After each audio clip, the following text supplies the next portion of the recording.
Bapak dapat mengidentifikasi kasus-kasus yang merupakan dilema etika atau bujukan moral? Ya, berdasarkan kasus tersebut terjadi dilema etika dan ditandai dengan adanya pilihan yang sama-sama benar. Tidak ada bujukan moral dalam kasus ini karena tidak ada pelanggaran hukum yang terjadi. Sehingga untuk mengidentifikasi antara dilema etika dan bujukan moral perlu dilihat dari info kasus dan pilihan yang menjual. Jadi Pak, selama ini bagaimana Bapak menjalankan pengambilan keputusan di sekolah Bapak, terutama untuk kasus-kasus di mana ada dua kepentingan yang sama-sama benar atau sama-sama mengandung nilai kebajikan? Selama ini dalam menjalankan pengambilan keputusan harus dimusyawarahkan dulu dengan para dewan guru dan komite sekolah agar mendapatkan pertimbangan dalam memutuskan suatu permasalahan. Langkah-langkah atau prosedur seperti apa Pak yang biasa Bapak lakukan selama ini? Langkah-langkah atau prosedur yang biasa dilakukan adalah dengan melakukan musyawarah dengan seluruh dewan guru yang kemudian dilanjutkan dengan pandangan atau masukan dari komite sekolah. Kemudian Pak, hal-hal apa saja yang selama ini Bapak anggap efektif dalam pengambilan keputusan pada kasus-kasus dilema etika?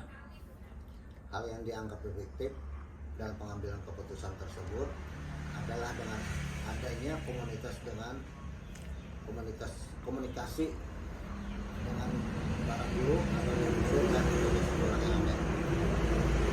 Hal-hal apa saja yang selama ini yang merupakan tantangan Pak dalam pengambilan keputusan pada kasus-kasus dilema etika? Tantangan dalam pengambilan keputusan adalah kurangnya kesadaran tentang pentingnya pendidikan dari murid-murid dan orang tua murid. Kemudian Pak, apakah Bapak memiliki sebuah tata cara atau jadwal tertentu dalam sebuah penyelesaian kasus dilema etika? Apakah Bapak langsung menyelesaikan di tempat atau memiliki sebuah jadwal untuk menyelesaikannya, atau ada bentuk atau prosedur seperti apa yang Bapak jalankan? Tidak ada jadwal yang khusus menyelesaikan kasus dilema etika karena langsung melakukan koordinasi dengan pihak-pihak yang terkait. Adakah Pak seseorang atau faktor-faktor apa yang selama ini mempermudah atau membantu Bapak dalam mengambil keputusan dalam kasus-kasus dilema etika? Ada itu para dewan guru dan komite sekolah yang selama ini membantu dalam pengambilan keputusan dilema etika sekolah ini. Dari semua hal yang telah Bapak sampaikan, pembelajaran apa yang dapat Bapak petik dari pengambilan Bapak mengambil keputusan dilema etika? Pembelajaran yang dapat dipetik adalah perlu memperhatikan budaya positif di lingkungan sekolah untuk pengambilan keputusan.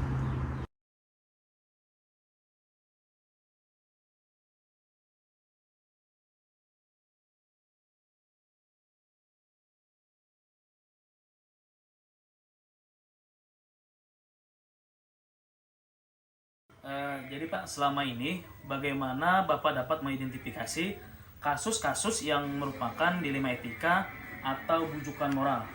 Berdasarkan kasus tersebut di sekolah, Ya. itu adanya dilema etika.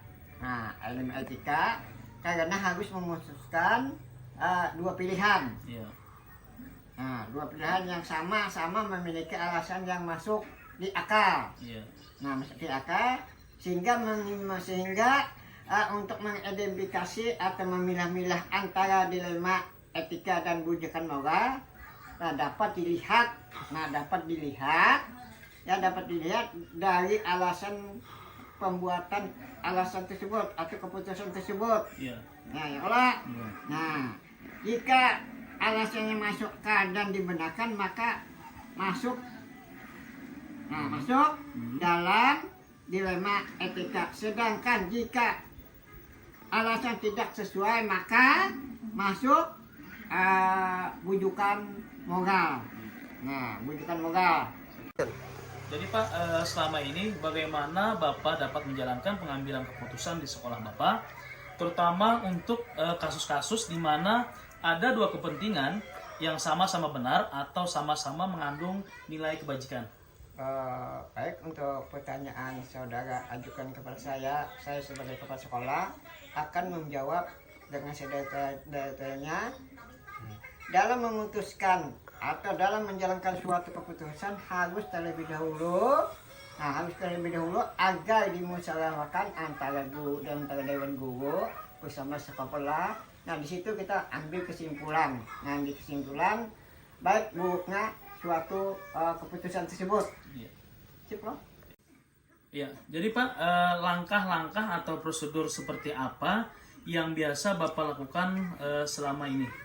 Langkah-langkah prosedur yang biasa dilakukan adalah mengajak seluruh dewan guru termasuk guru kelas 1, guru kelas 2 sampai guru mata pelajaran. Nah, di samping juga kami tambahi dengan penjaga perpustakaan, penjaga pemain sekolah, itu ya. Yang lainnya yang dirangkai dalam rapat internal kenaikan kelas, supaya ada titik tegangnya, tidak ada terjadi permasalahan yang rumit untuk akan datang. Selanjutnya Pak, hal-hal apa saja yang selama ini yang Bapak anggap efektif dalam pengambilan keputusan pada kasus-kasus dilema etika? Nah, itu yang dianggap efektif dalam pengambilan keputusan adalah adanya tindakan preventif. Nah, preventif artinya preventif itu sebelum menjadi permasalahan dengan orang tua si murid. Nah, ibu, kalau kita sudah jadi mengambil keputusan, jangan ada lagi orang tua dengan orang tua murid menggonggong ke sekolahan, sehingga timbul permasalahan-permasalahan yang akan datangnya. Siap. Jadi Pak, hal-hal apa saja yang selama ini merupakan tantangan dalam pengambilan keputusan pada kasus-kasus dilema etika? Tantangan atau keputusan yang Anda pertanyakan tadi, baik kami jawab sesingkat-singkatnya. Tantangan dalam pengambilan keputusan adalah kurang ketegasan. Nah, kurang ketegasan jika dihadapkan dengan persoalan yang melibatkan kemanusiaan. Artinya memberikan jawaban yang tegas sedikit karena ini menyangkut orang banyak, orang terutama si murid. Karena kita kan suatu organisasi, apalagi lingkungan organisasi pendidikan, itu kan melibatkan orang banyak termasuk orang tua. Iya. Kemudian Pak, apakah Bapak memiliki sebuah tata kala atau jadwal tertentu dalam sebuah penyelesaian kasus dilema etika? Apakah Bapak langsung menyelesaikan di tempat atau memiliki sebuah jadwal untuk menyelesaikannya? Bentuk atau prosedur seperti apa yang Bapak jalankan? Tidak ada jadwal khusus dalam penjelasan atau menyelesaikan kasus dilema etika, karena suatu kejadian, suatu masalah, nah kami di situ langsung kami gunjingkan kepada dewan guru bersama orang tua murid, sehingga langsung kita selesaikan dengan melakukan koordinasi dengan orang tua murid, dengan guru-guru, sehingga tidak ada lagi permasalahan yang akan datang. Iya, siap. Iya Pak, baik.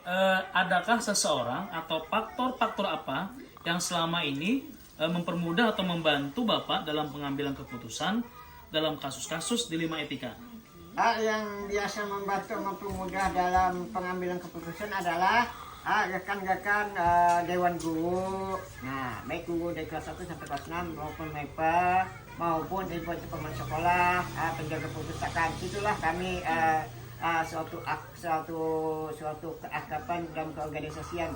Saya sebagai kepala sekolah tidak mau mengambil keputusan secara langsung, tapi kami musyawarahkan secara kekeluargaan dan sekolahan itu sendiri. Dari semua hal yang telah Bapak sampaikan tadi, pembelajaran apa yang dapat Bapak petik dari pengalaman Bapak mengambil keputusan pada dilema etika? Untuk pembelajaran yang biasa diambil adalah titik semua yang kita anggap benar itu karena harus dilihat dari berbagai sisi. Nah, umpamanya kenaikan kelas, umpamanya acara perpisahan. Nah, di situ kami ambil tindakan semua yang anggap benar itu benar, karena harus dilihat dari berbagai sisi, Iya. sisi kebaikannya. Iya. Sip.